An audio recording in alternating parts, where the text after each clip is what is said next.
The member for Perth. Thank you, Deputy Speaker. We're seeing post-budget two very different visions for Australia being put forward. On this side, not holding anyone back, not leaving anyone behind. On the government benches, a government that has refused to be on the side of Australians stranded abroad, refused to be on the side of Australians stuck in India, refused to be on the side of Australians in the university sector, refused to be on the side of Australians under 50 who can't afford a home, can't even register for a vaccine, can't even register. This government has refused to be on the side of Australians who are looking for a place to call home.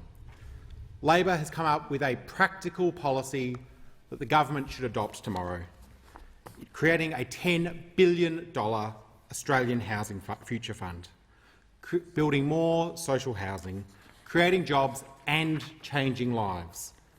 30,000 homes built over 5 years, including 10,000 homes for frontline workers, 4,000 homes for women and children escaping domestic violence, veterans experiencing homelessness, older Australian women on low incomes. And it will fix challenges in my electorate of Perth. For too many years now, Stirling Towers has sat vacant, waiting for the funds required to build new homes in Highgate for low-income and essential workers. Arana House continued to struggle with the challenges of helping women who have come to them at a point of crisis, helping them into long-term secure accommodation. And when it comes to helping people find a home, we also need to talk about helping people come home. Every single Australian knows that we need to get quarantine right, except for the Prime Minister. Australians expected on budget night the Prime Minister to finally show some leadership. Instead, again, this budget fails when it comes to quarantine. Not a single dollar put forward for new quarantine measures in Western Australia. Spending like never before, but nothing, and one of the most critical pieces of important infrastructure we need, not an extra dollar. 40,000 Australians on the waiting list. We know there are countless more who would get on the waiting list, but they just know it's not worth their time. And what have we had since the crisis of COVID came out in another wave in India? 2 repatriation flights. Just 2. This Prime Minister has failed his own citizens. In the Perth electorate is housing all of Western Australia's hotel quarantine. This could be addressed if we just had some national infrastructure, some remote quarantine, so it's not just our inner city areas and the CBD and the businesses within that are hardest hit every time a necessary lockdown comes into place. So we need more capacity and more quarantine locations. So the only solution we've seen in the last couple of weeks in this government is the vaccine passport. This, I'm sure, will go the way of every other thought bubble that this government has had. They wanted to open the borders, then they wanted to close the borders. They opposed Clive Palmer and kicked him out of the LNP, then they supported him in the High Court. They wanted to help Australians overseas, then they wanted to lock them up for 5 years. They put the Liberal logo on their vaccine information, and then they stopped publishing any vaccine information or public information campaigns at all. They promised 4 million vaccinations by April, then they said they never promised that. Now we have the vaccine passport, a passport you can only get if you're over 50 years old. Talk about intergenerational inequality.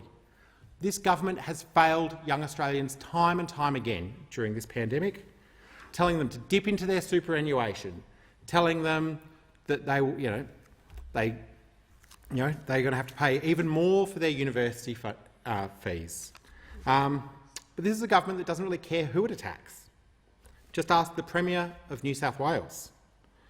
Maybe the Prime Minister just got tired of attacking Labor premiers, and so he's decided to go after one of his own. When the Premier of New South Wales said what we all know to be true, that is that the government's plans for the vaccine are not ambitious enough, the Prime Minister got personal.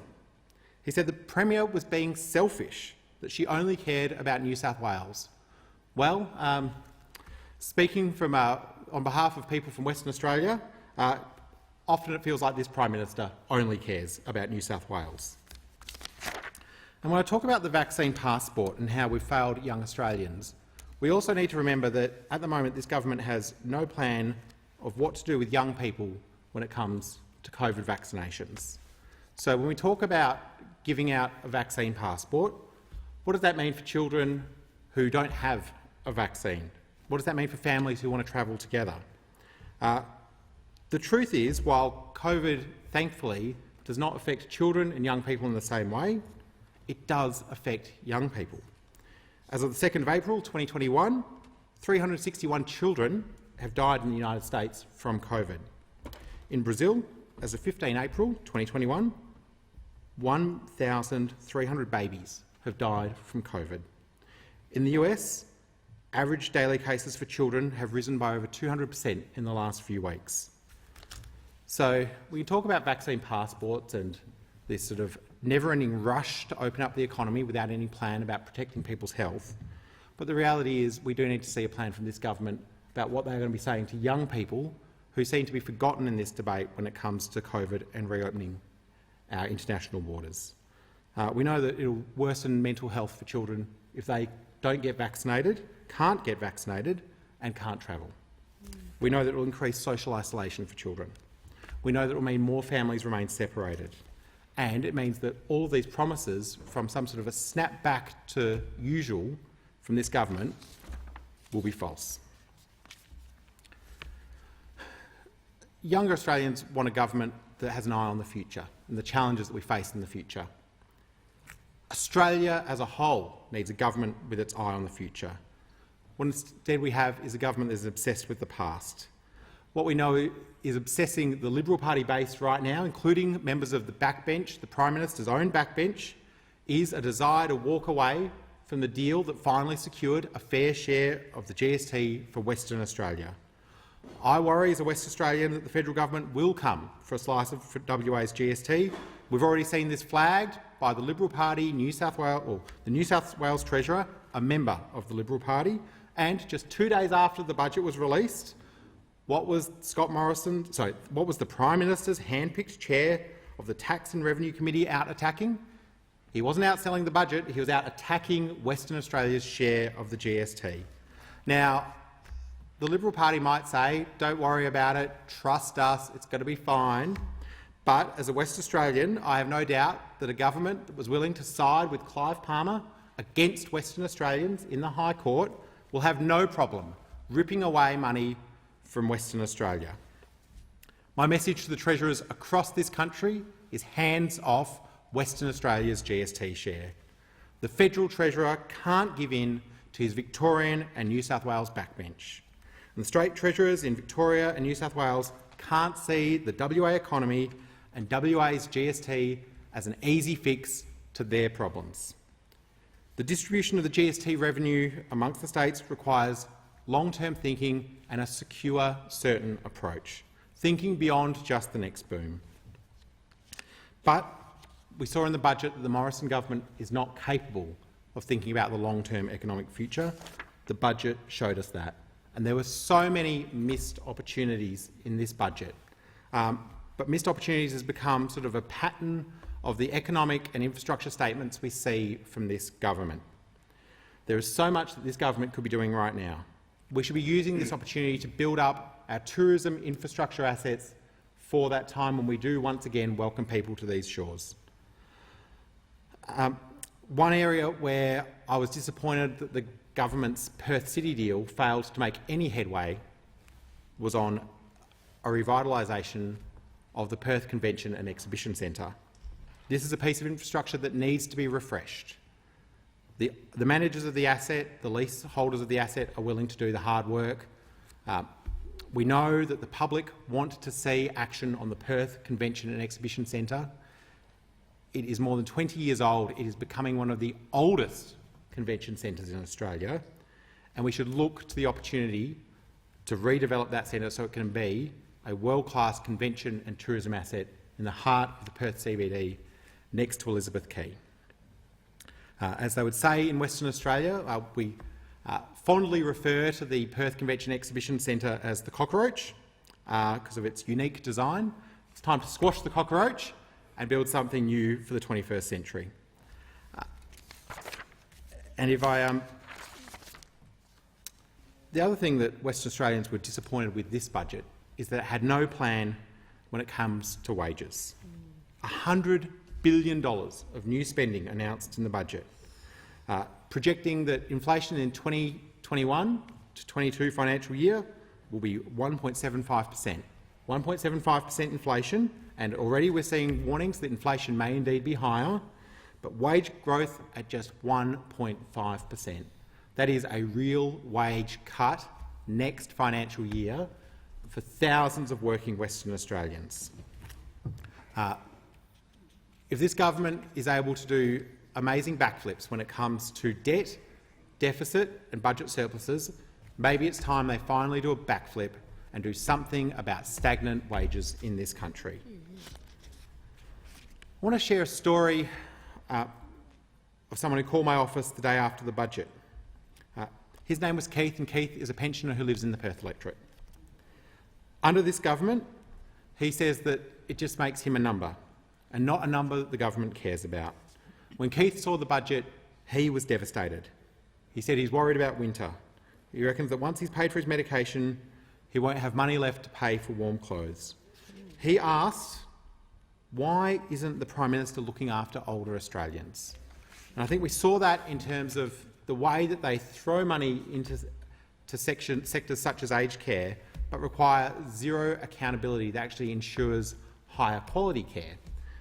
We saw $3.2 billion injected into aged care, $10 a day per resident, per bed, but no obligation on what you do with those funds. No obligation that it goes to high quality food, high quality care, living wages for the people who work in aged care. Another huge disappointment and huge missed opportunity from this government.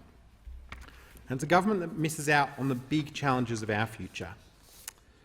When it comes to renewable energy, again, this government ties itself in knots, trying to say that they believe that they might get to net zero emissions by 2050, maybe if Boris Johnson and Joe Biden make them, but that's the only reason they're actually doing it, is to keep their friends happy abroad, not to protect the economic interests of their country here at home. And again, when Australians look at this parliament, they see one side who've had 20-something energy plans but haven't actually implemented any, and a side that has a plan to tackle the big challenges of our future, grab the opportunity to make Australia the energy superpower of the world. Transforming the national energy market by rebuilding the grid, modernising how people can pump renewables into our energy grid. Australia has the expertise to do this. We just need the right policy settings to get it done. Using Australian steel and Australian workers to deliver cheap, reliable and clean energy. Our current grid was designed in the decades long past now. We need to bring it into the future. And we need to accept the future lies in community batteries and electric cars and investing in renewables, not demonising them. But we're going to see a bit of a preview this weekend of... We've seen the Prime Minister and the Treasurer outline their budget and say that they're now born again, big spending, big government, progressives who deliver women's budget statements, something they haven't done for the last 7 years. But of course, in the year before an election, we've gone from the back in black budget. Yeah, if you had the coffee cup, I'd remember the slogan. I'm glad you do. We've gone from the back in black budget to now the back to the ballot box budget. That's all this is. And we're going to see what the Liberal Party truly believes this weekend. The heart and soul of the Liberal Party is descending on Canberra for their federal council meeting this weekend. They're going to be here. They're going to tell us what they really think and how they really want to govern the country. And we know from their previous council meetings what they actually believe. It was only 2018 that the Liberal Party's federal council passed a motion for the full privatisation of the ABC. It was 2017 the Liberal Party in Western Australia passed a motion to secede from the Commonwealth, because that's what they actually believe. They want to secede from the Commonwealth when they had a federal Liberal government in office. And life member of the Liberal Party, Clive Palmer, in 2012. Order. The member's time